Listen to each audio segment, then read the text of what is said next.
Hey heroes, and welcome to another spectacular episode of History of the Marvel Universe. This channel is sponsored in part by Patreon supporters. If you would like to contribute and vote in monthly polls that help decide what topics get covered on the channel, then you can sign up for an amount of your choosing over at patreon.com/MaryMarvelite. The link is in the description below, along with other places you can find me. First off, let me note that this week we are tackling a subject that I've technically covered on the channel before. Those videos mostly focused on the first appearances of the characters in question, so for more details on those early stories, you can check out the links in the description. That is to say, rather than repeat myself, events I already covered there are going to be more heavily truncated here, so we can focus more on new information and the overall lineage of the White Tiger. Just keep in mind that some of those videos are several years old by this point, so the quality and content might be a little different from what you're expecting. All that aside, the tale of the White Tiger can trace its beginnings all the way back to an entity known as the Tiger God. According to legend, this deity was born from the primal fears of prehistoric man, specifically the fear of the dark and the creatures that dwelt within it. The original white tigers were apparently those who worshipped this being, but because the tiger god was an embodiment of fear, it would not grant its powers to those who submitted to it. But at some point long ago, in the mystical extra-dimensional city of Kunlun, a statue of the tiger god was carved from a magical green gemstone. Known as the Jade Tiger, this statue was composed of the same material as the Great Emerald Crystal, or the Great Jade Crystal, a large gem through which other dimensions could be observed and accessed. Some centuries ago, the Jade Tiger statue was wielded by a sorcerer from Earth known as Master Khan, who became something of a god in Kunlun, although it's unclear whether he was the one who originally created the statue, or if he simply somehow obtained it after the fact. But in either case, he was able to use his magic to bring the statue to life, transforming it into a full-sized tiger that could open up portals between Earth and Kunlun. However, at some point, the Jade Tiger was stolen by enemies of Master Khan, who removed the statue's head and front paws, replacing them with powerless fakes. Spells of concealment were placed on the pieces to keep Khan from finding them, and eventually the head and paws were obtained by a Chinese martial artist named Master Qi, who forged them into a trio of talisman amulets. Accomplished in multiple disciplines in more recent decades, Master Qi ran the Tiger Dojo, where he trained 3 promising students. There was Lin Sun, an orphan he'd rescued and raised after his real parents were killed for resisting revolutionaries in China. Bob Diamond, a wealthy white actor who initially sought to pick up tricks for his film roles but grew to respect the martial arts. And Abraham Brown, an African-American who grew up in a poor neighborhood and learned martial arts as a means of self-defense. A bit of a side note, Abraham had a total of 8 siblings, the youngest of which was Hobie Brown, the original Prowler, who we've talked about in depth on the channel before, so refer to that video for more details on the Brown family in general. But back to the story at hand, the lives of Lin Sun and his fellow students were forever changed when the Tiger Dojo was attacked by masked assassins, and Master Qi was fatally wounded. On his deathbed, Qi passed on the Jade Tiger amulets to his 3 students. Calling themselves the Sons of the Tiger, Lin, Abe, and Bob found that while wearing the amulets, they could share their power so that each man could fight with the strength and skill of all 3. With these enhanced abilities, the Sons of the Tiger sought to avenge their master, and soon began unraveling a conspiracy that led to them from one foe to the next. These battles eventually led them to a godlike entity called the Silent One, the last surviving member of an ancient race that diverged from humanity's ancestors in the distant past. Entrusted with the life force of his entire people, the Silent One's ultimate goal was to use the Sons of the Tiger as vessels for his dead race, with the Jade Tiger amulets unifying and empowering them. However, in the end, all these schemes came to naught as he was defeated by the 3 fighters. In the midst of all of this, the trio also encountered an agent of the Silent One named Lotus Shinjuku, who ultimately rejected her Dark Master and fought alongside the Sons of the Tiger. However, both Bob and Lin ended up falling for Lotus, and the resulting tension between them eventually erupted into a conflict that caused the group to break up. They abandoned the Jade Tiger amulets, throwing them into an alley where they were found by a Puerto Rican man named Hector Ayala. Originally born in San Juan, Hector lived in a South Bronx apartment with his parents and siblings. His father, Nestor Ayala, worked 3 jobs to support their fairly large family, but Hector during this time was unemployed and unsure of what to do with his life. His brother Filippo struggled with drug addiction and hadn't been seen for some time, and his older sister Angela Del Toro was married with 3 kids of her own. And the youngest member of the family was Hector and Awilda's little sister, Ava. Upon finding the 3 amulets, Hector impulsively donned all of them at the same time,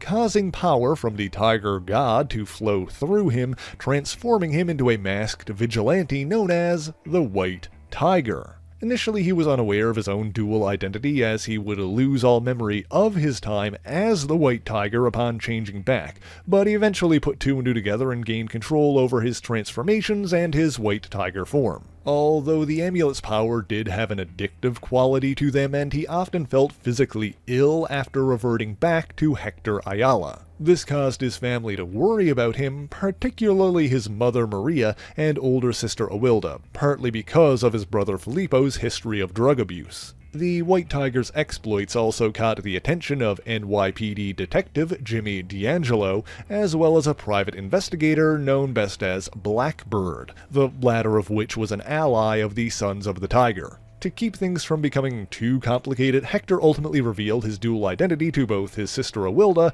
and the 2 detectives. Suffice it to say, his sister did not take the news of his brother's vigilantism well, as Awilda outright hated what he'd become. In any event, Hector joined forces with D'Angelo and Blackbird in an investigation that led them to uncover a criminal organization known as the Corporation. In the ensuing battle aboard a corporation ship called El Tigre, they were aided by other notable heroes including Iron Fist, Shang-Chi, and Jack of Hearts. Now, Jack in particular was very involved in these events, so check out my video on him for more details on his side of the story. But in the midst of all of this, Hector learned that one of the corporation's ringleaders was his own brother, Filippo. Filippo sought to forge an alliance with Shang-Chi's father, the criminal mastermind Zheng Zhu, known at the time by the infamous alias Fu Manchu. However, when Zheng Zhu rejected him and all his plans came to naught, a dejected Filippo took his own life by setting off an explosion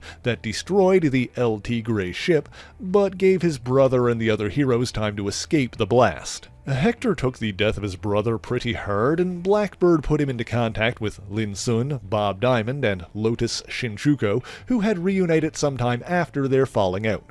During this time, Abe Brown was operating as the Black Tiger in the North African nation Mercatesh. And so after giving Hector their blessing to continue using the Jade Amulets, Lin, Bob, and Lotus departed to search for their missing comrade. Resolving to turn his civilian life around and make something of himself, Hector enrolled in night classes at Empire State University, where he befriended another masked vigilante, the spectacular Spider-Man. He started a burgeoning relationship with an art student named Holly Gillis, but during a televised encounter with a villain named the Light Master, Hector publicly exposed his dual identity by transforming into the White Tiger. While this certainly made him more popular among the student body, the whole situation strained his relationship with Holly. Hector continued operating as the White Tiger, much to the annoyance of his sister Awilda, who continued to disapprove of his vigilantism. However, their youngest sibling, Ava, looked up to her brother and idolized his status as the first notable Puerto Rican superhero. Hector and Holly did subsequently work things out, and the two earned extra credit at university by volunteering with a mobile campus that helped teach disenfranchised kids in poor neighborhoods. During his time as the White Tiger, he befriended several members of the superhero community, notably Power Man and Iron Fist. Those two basically became members of his extended family, occasionally babysitting Awilda's kids, Marisol, Angela, and Ray. Angela in particular took a liking to her new uncles as she practiced competitive martial arts. However, Hector's family life took a dark turn when an insane ex-army colonel named Gideon Mace sought to eliminate New York's masked vigilantes. In an attempt to lure out the White Tiger, Mace and his men launched an attack on the Ayala family's apartment.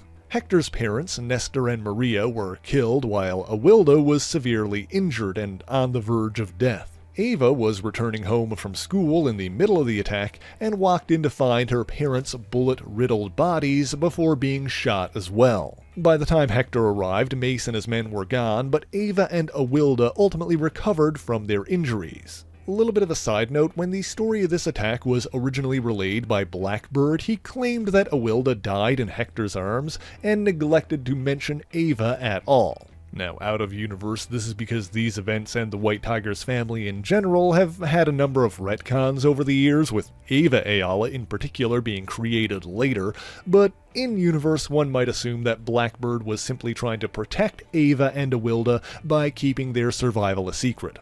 In any event, in the wake of this tragedy, Hector transformed into the White Tiger and tracked down Gideon Mace's hideout. However, Mace was ready for him and gunned him down in cold blood before dumping his near-lifeless body in front of the Daily Bugle building where it was found by Peter Parker. Hector was rushed to the hospital and ultimately survived, in large part thanks to the power of the Tiger Amulet. Meanwhile, Spider-Man tracked down and confronted Gideon Mace, who was defeated and nearly killed when he ordered his men to fire on the hero despite being in the way himself. After that ordeal, once he recovered enough, Hector decided to quit being the White Tiger and gave the amulets to Blackbird, enduring the withdrawal symptoms that came with removing them. Hector and Holly left New York, relocating somewhere he wouldn't be recognized, while Blackbird returned the amulets to the Sons of the Tiger. Ava, meanwhile, was taken in by Awilda and her husband, the Del Toro family. Now, shortly after all that happened, there was an incident in which Master Khan, the ancient sorcerer we mentioned earlier,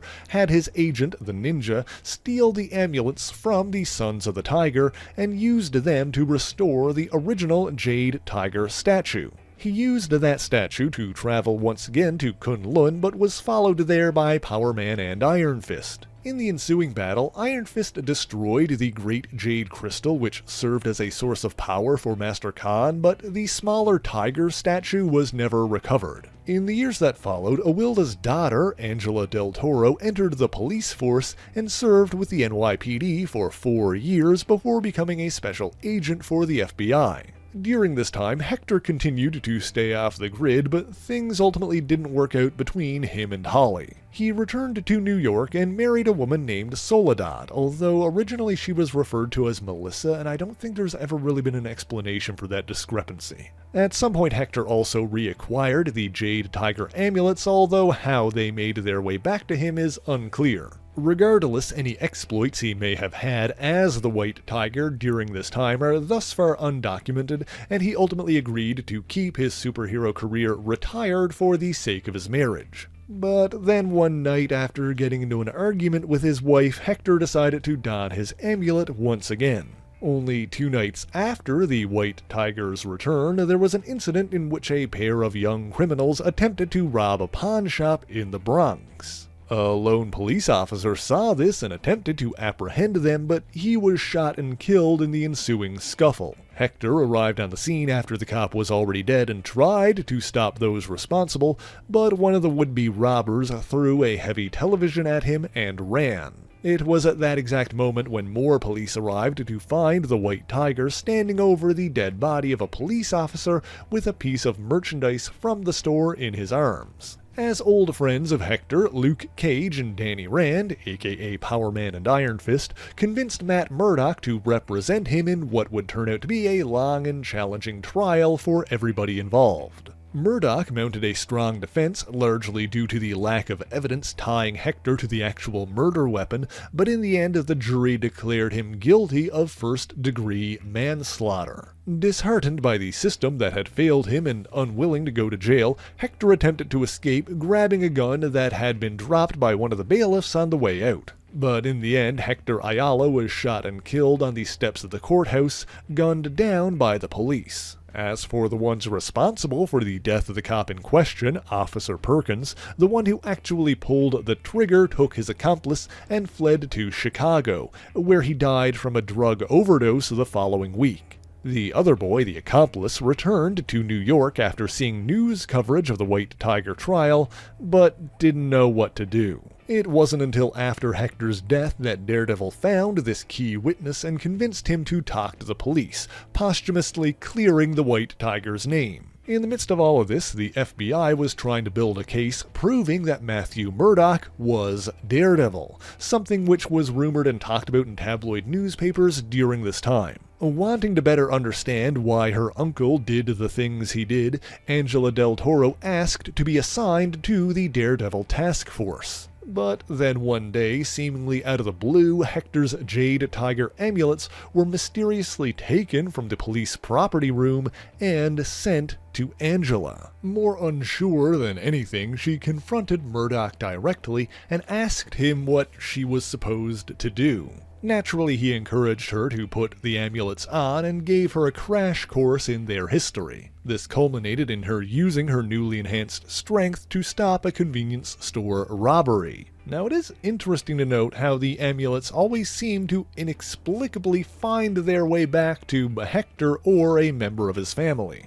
Perhaps they were chosen by the amulets in some way, or even by the tiger god itself, but that's mostly speculation on my part because it's really gone unexplained thus far. Anyway, Angela Del Toro soon quit the FBI in protest over their mistreatment of Murdoch and subsequently donned a superhero costume of her own, officially becoming the new White Tiger. Apparently more in tune with the amulets than her uncle was, Angela was initially able to curb their more violent tendencies, and even discovered a hitherto unseen camouflage ability. In her first real adventure as the White Tiger, she clashed with a costumed mercenary known as the Cobra, fought alongside other heroes like Luke Cage, Iron Fist, Spider-Man, and Black Widow, and took down the Yakuza family responsible for the death of her former FBI partner. However, her superhero career hit an abrupt end when Angela was murdered by Lady Bullseye, only to be resurrected as a servant of the notorious ninja death cult, The Hand,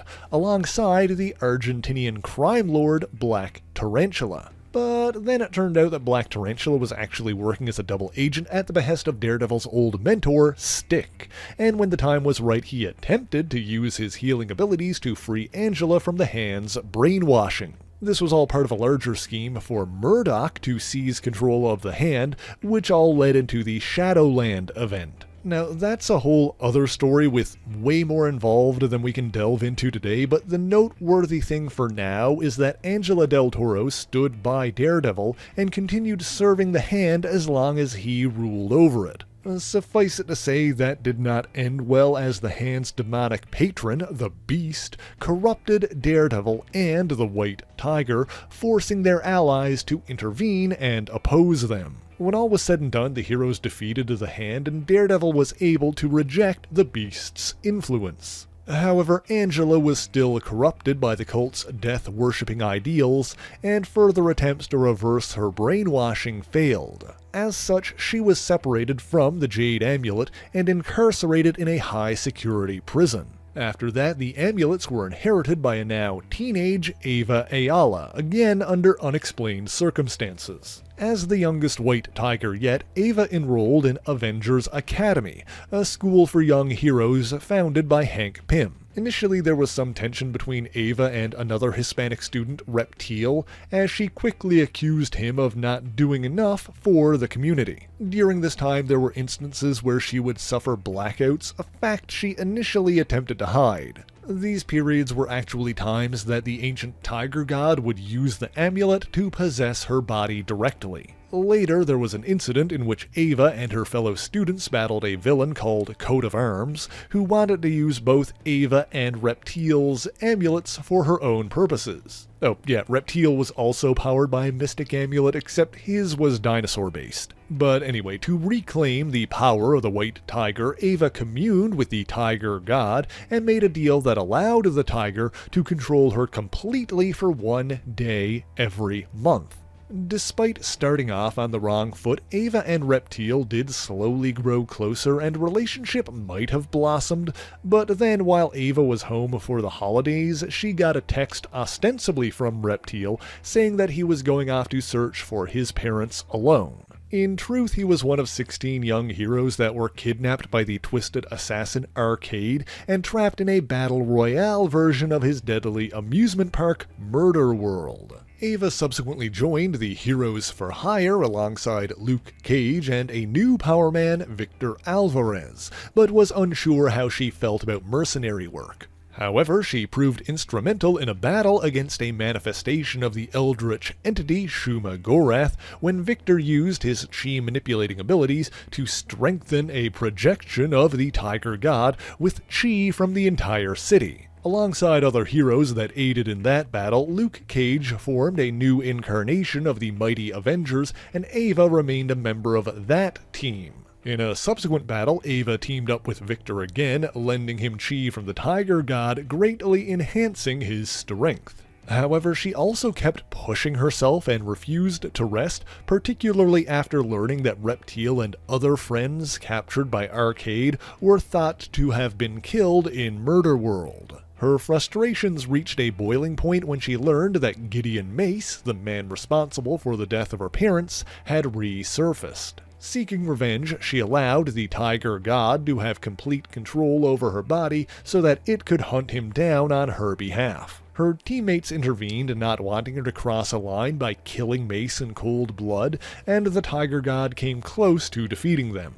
However, Ava realized that they were right and mentally influenced the Tiger God into making a critical error in the fight that allowed Monica Rambeau to defeat it. She was then taken back to the Blue Marvel's underwater base and held captive there, where the Tiger God threatened to devour her soul for interfering in the battle. However, Ava opined that if that happened, the Avengers would never again allow anyone to don the Jade Tiger amulets. With Ava Ayala having conquered her fear, the Tiger God had no choice but to surrender its power to her. And for what it's worth, Gideon Mace was subsequently betrayed and killed by agents of Cortex Incorporated, a shady enterprise that Mace had allied himself with, but ultimately turned out to be a front for the notorious Beyond Corporation, which is a whole other can of worms. The important thing is that Ava at least got some closure by investigating this murder with Victor. However, she continued to obsess about always being vigilant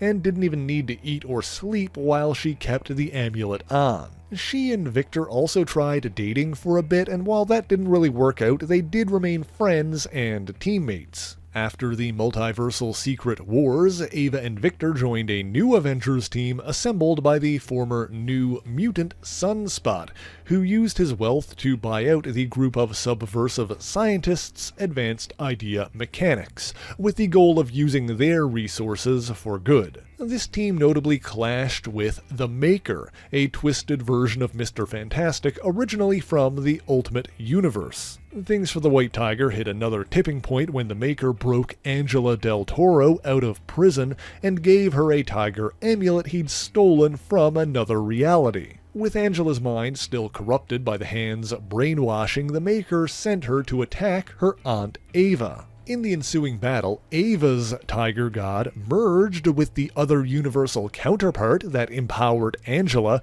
which made Del Toro twice as strong, while leaving Ava's amulet completely powerless. Despite that, Ava continued operating as the White Tiger with only her experience, her teammates, and her martial arts training to rely on. Angela, meanwhile, also claimed the name White Tiger and joined a rival team assembled by the Maker, the new Revengers. Naturally, this led to a larger conflict between the two teams, which included another showdown between Ava and Angela. This time, Ava succeeded in getting her hands on Angela's other dimensional amulet and breaking it. This not only freed her niece from the Tiger God's possession, but the hand's influence as well, finally restoring Angela Del Toro to normal. Despite the fact that both now lacked superhuman powers, Angela and Ava joined forces to help the new Avengers defeat the Maker and his minions. And when the fighting was done and the threat was over, Ava decided that it was finally time to retire. However, she knew that while her amulet was powerless, the Tiger God was still out there somewhere, and it was likely only a matter of time before someone new took up the mantle. While they've mostly laid low since then, Ava and Angela will still don their costumes and join the fight when needed, and continue to honor the legacy of Hector Ayala, the original White Tiger. But that is all I've got for you this week, and thank you so much for watching this video. If you enjoyed it, be sure to leave a like, subscribe to the channel, and share it on your favorite social media. As always, the issues referenced in this video are listed in the description below if you would like to read them for yourself, as well as links to other places you can find me. Let me give a special shout out to all of my Patreon and Ko-fi supporters, Twitch subscribers, and YouTube members who help make the channel possible. By signing up for any ongoing amount on any of these platforms, you'll get your name in these special thanks here, but Patreon is the one that helps determine what topics get covered on the channel via monthly polls. And as always, if there's anything in particular that you want me to talk about, then be sure to let me know in the comments. But like I said, that's all I've got for you this week, and so until next time, true believers, Excelsior!